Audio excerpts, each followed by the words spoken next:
This is Gerardo Del Real with Resource Stock Digest. Joining me today is the president and CEO of Skyharbour Resources, Mr. Jordan Trimble. Jordan, busy times. How are you today? I'm doing well. Thanks for having me.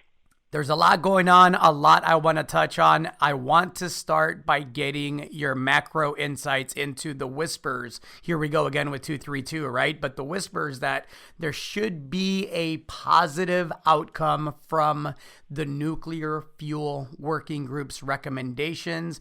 Much like back in the summertime, it appears that whatever is in the report has kind of made it to the bigger news outlets, right? The Bloombergs of the world. And it seems favorable judging by most of the companies in the U.S. that have leverage to any positive outcome. Many are up 13, 14, 15, 16%. I know you keep your finger on the pulse. So before we talk Skyharbour, partner-funded projects, and the financing you just closed, I'd love your take because I know that you have some very strong opinions on this subject.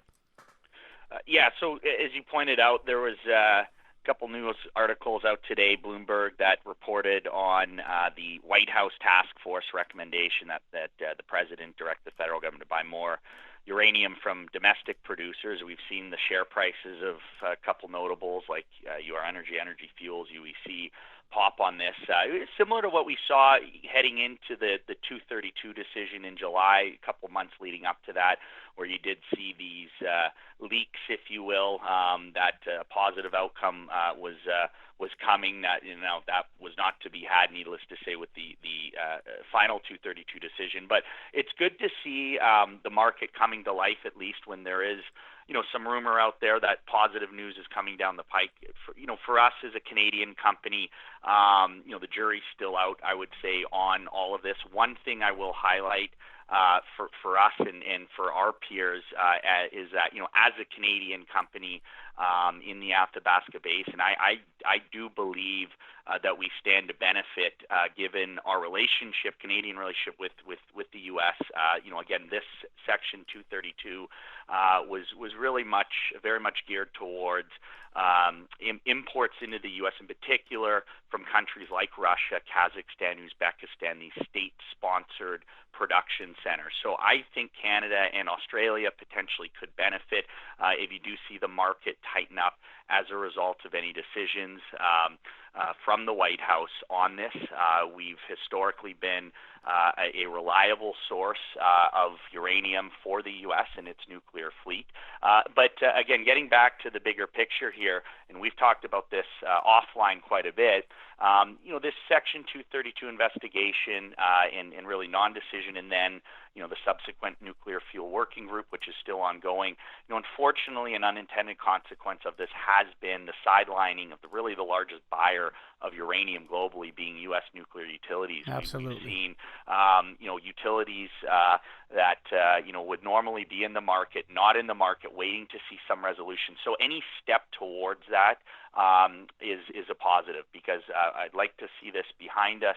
I'd like to see the market come back to some normality. I think that'll happen relatively quickly over the next few months here, and you will see utilities contracting, and as you're starting to see too, the potential for utilities to actually step into the spot market, given the price is still relatively low, and we have really yet to see that unfold. I think that's coming here in short order.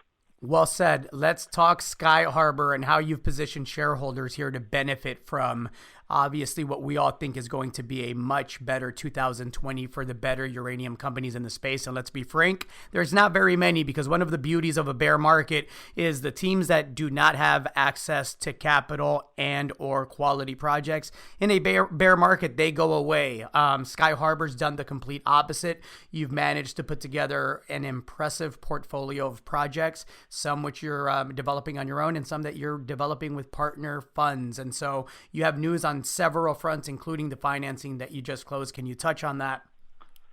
Yeah, absolutely. So we've just closed $1.8 million. It was oversubscribed. We had orders for even more, and so it was good to see that kind of demand on the financing. We took what we needed, and for next year, we have fairly aggressive plans early in the new year, both at our flagship Moore project where we're going to be drilling early in the new year. We'll have more details on that program coming out over the next month or so. But at a high level, we're looking at 2,500 meters of drilling, and we're going after some of our best and I'd say highest prospectivity basement-hosted targets. Again, we spoke about this in the last interview where we spent the last 6 months doing some geophysics and some geological modeling. So we've really honed in on what we feel are the targets that could potentially yield that large, high-grade discovery, additional discoveries at this project. So we're excited to get back to work there. We're fully funded for that. We raised some flow-through dollars for that.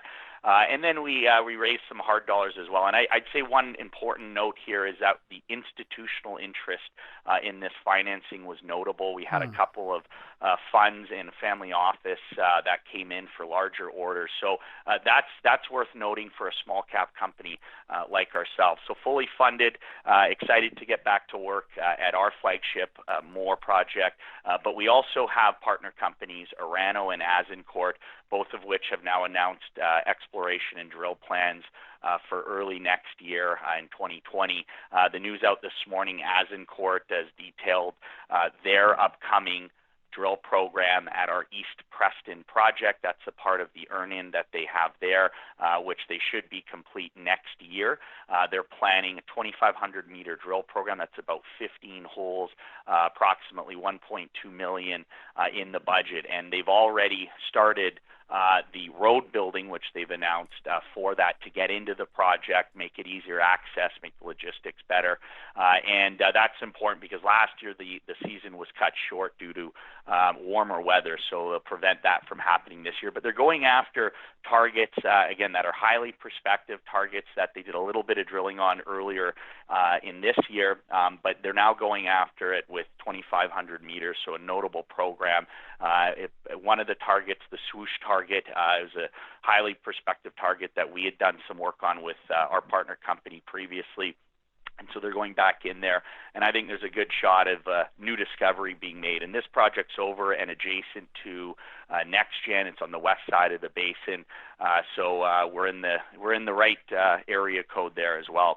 And then on top of that, Orano. This was news that we announced a few weeks back now, but Orano planning a big regional program, geophysical program early in the new year, and then planning a program in the summer and in the fall next year as well, which we'll have some details on at some point in the new year as well. So lots of news flow to come, multiple programs, drill programs that'll be underway in early 2020. So lots of news flow, lots of potential for high-grade discovery. Again, I can't emphasize this enough. As an Athabasca Basin company, that's what one of the key catalysts that we offer and value drivers that we offer investors outside of just being a uranium company trading with the uranium price. We do offer that high-grade discovery potential, and at the current market cap, one drill hole can make a huge difference. And that current market cap is approximately, Jordan? About 12 million Canadian and just about 2 million in cash in the treasury. Well, you know the old saying, capital goes where it's treated best. It is not a coincidence that the institutional interest was noteworthy this go round. I know several of the higher net worth speculators that participated in the financing, and I can tell you they're excited about 2020, not just in the uranium space, but specifically with Skyharbour. Anything else that you'd like to add, Jordan?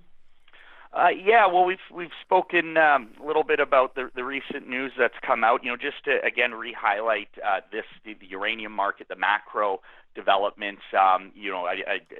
We tend to talk a lot about what's happening in the U.S., but I think it's important to refocus on some of the other key fundamental factors that are going to drive this market. You've had continued supply shrinking, and one thing to note there is that it's not just mines being shut down, it's not just project deferrals, but you are seeing certain projects and mines that are simply coming to the end of their mine lives, right? One being Cominac in Africa. It's an Orano mine. There's several others that in the next 4 to 5 years will simply run out of ore. And so that's important. It's not just companies electing to shut down production, because of the low price environment.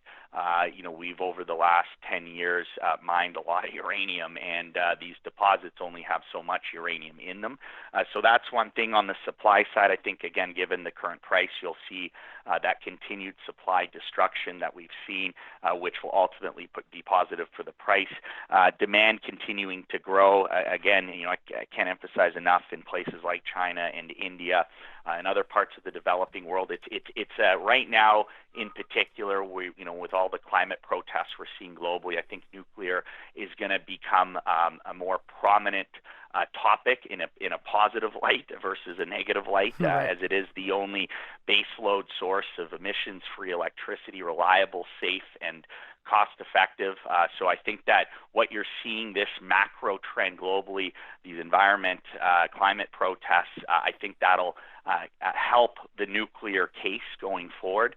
And then last but not least, as I mentioned, utility buying coming in, new contracting cycle, and Cameco spot market purchasing. We've talked about this several times. Cameco is going to be buying in the spot market to meet their contract deliveries. They have quite a bit to buy in the next month or two here, but they also have, as we work our way into 2020, they have a lot of material that they have to buy in 2020 and 2021 as MacArthur continues to be mothballed and shut down. And like I've said in previous interviews, I really don't see that restart happening until obviously a much higher price materializes. I would think somewhere between that $45 to $50 range for a sustained period of time. And it's going to take time for that mine to turn on. You don't just turn it on overnight. It'll probably take a year to maybe a year and a half. And so it's even when you do get that price increase, it doesn't just happen overnight. So important to note those fundamentals. And then last but not least, I was just in Saskatoon at the Saskatchewan Geological Open House. This is a conference that's hosted each year at this time in Saskatoon. It's more technical in nature. You got the geologists, the engineers that attend. My geological team's based in Saskatoon. And I'll just say it was fascinating to see. You got to remember these are scientists, geologists, and then the engineers, and it's fascinating to see the work and the knowledge base that goes into exploration, development, and production in the Athabasca Basin. And it was great to see some new ideas and techniques being used to make new discoveries. I've talked about this in the past, where we're really focusing on utilizing all the tools at our disposal, and taking a new look, a different look at the geology and at our targets to hopefully yield and produce new discoveries. And that's a key component to our strategy. And there's some new mining methods, right? We've talked about this with Denison, potentially using ISR at the Wheeler project, the Sabre mining method that's being developed by Orano and Denison.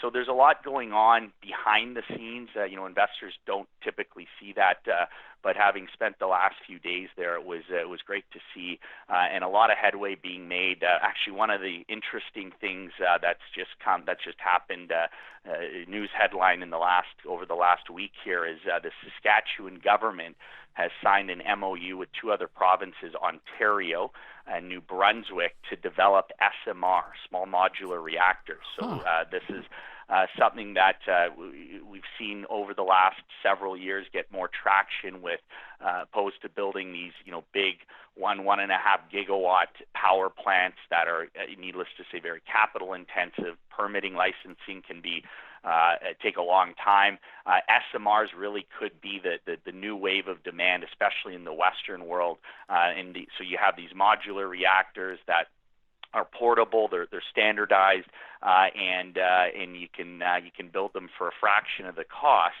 and they can generate up to anywhere between 10 megawatts to 300 megawatts.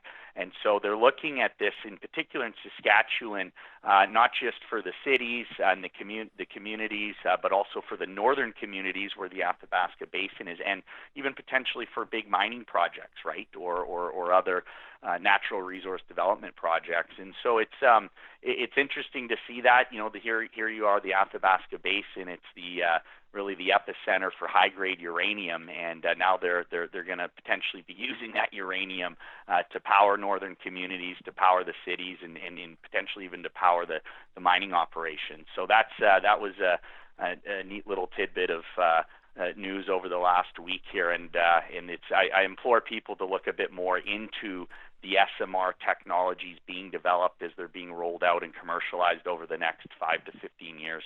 What are some good sources for, the average non-geologist, non-scientist, non-technical person that has a curiosity for what you just went over? Where can we look?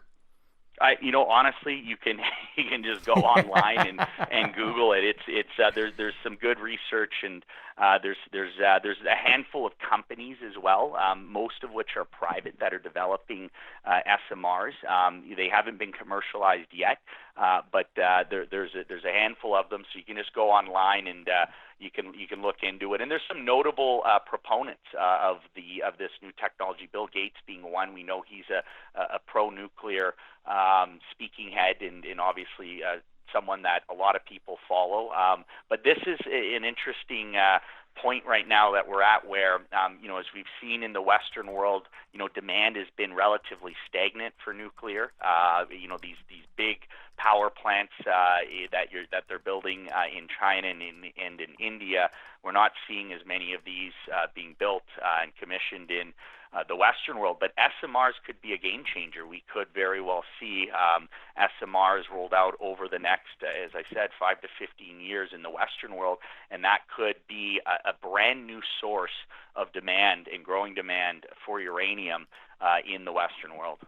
I love it. I love it. Jordan, insightful as always. I get the sense we're going to be chatting a lot more here, a lot of news flow, a lot of catalyst here for early 2020. And I think, the company, you've positioned the company very well to go and start swinging, like we talked last time, for some home runs, frankly, right? We want to see that deep, high grade that you're searching for, and hopefully 2020, you're able to unravel that puzzle. Yeah, absolutely. Awesome. Thanks so much, Jordan. Appreciate it. Thanks a lot.